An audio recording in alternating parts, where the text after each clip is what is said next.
Hello friends, કેમ છો બધા? મજામાં ને? આજે હું એક નવી ડીશ લઈને આવી છું, જે છે મગના વેજીટેબલ ચીલા.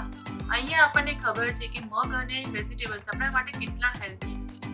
તો અહીંયા મેં એક વાટકી મગને આખી રાત માટે પલાળીને મૂક્યા હતા, જે તમે જોઈ શકો છો. હવે આપણે આને મગનું પાણી બધું ડ્રેન આઉટ કરી લઈશું.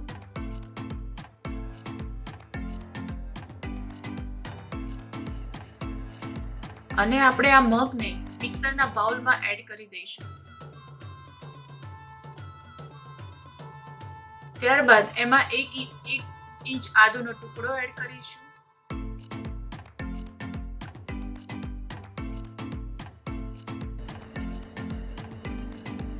એક લીલું મરચું એડ કરીશું. તીખાશ તમે તમારા ટેસ્ટ પ્રમાણે એડ કરી શકો છો. અને 3 થી 4 ગાર્લિક એડ કરીશું.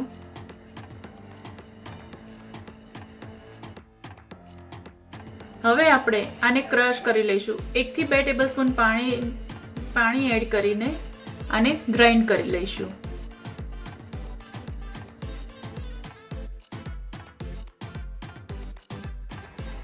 તો તમે જોઈ શકો છો અહીંયા મારું ખીરું બધું ગ્રાઇન્ડ થઈ ગયું છે. હવે આને 2 થી 5 મિનિટ માટે આપણે એક જ ડાયરેક્શનમાં પ્રોપર ફેંટવું પડશે, જેથી કરીને એમાં એરના બબલ્સ ક્રિએટ થાય અને આપણું ખીરું થોડું ફ્લફી થાય, જેથી આપણા ચીલા પણ એકદમ સોફ્ટ બનશે.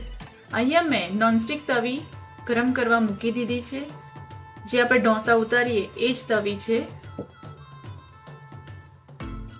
તવી ગરમ થઈ જાય એટલે આપણે એમાં થોડુંક સ્પ્રે કરીશું ઓઇલને, અને આપણે કિચન ટોવેલ વડે એને ક્લીન કરી લઈશું, જેથી આપણે આ નોનસ્ટિક તવીમાં વારંવાર આપણે એને ઓઇલ રેડવું ના પડે.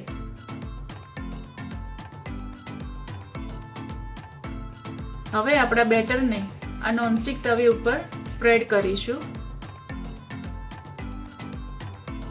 આમાં આપણે ધીરે ધીરે આને સ્પ્રેડ કરીશું એટલે થઈ જશે અને તકલીફ પડતી નથી.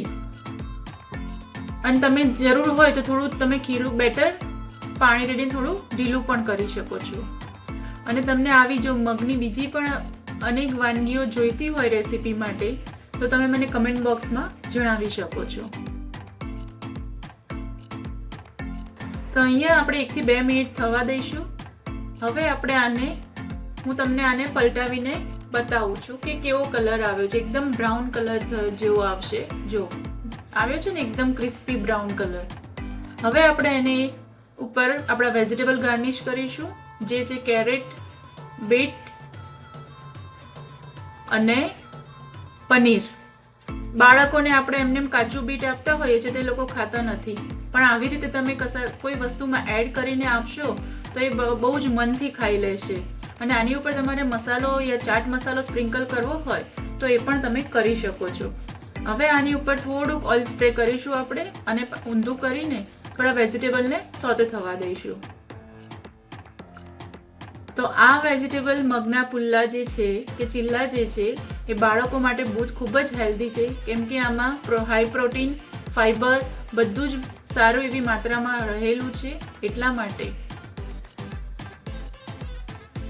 જુઓ, મગના ચીલા રેડી છે. હવે આપણે એને સર્વ કરીશું. જો તમને મારી મમ્માનો વિડીયો ગમે હોય તો લાઈક, શેર અને સબસ્ક્રાઇબ કરજો. Thank you.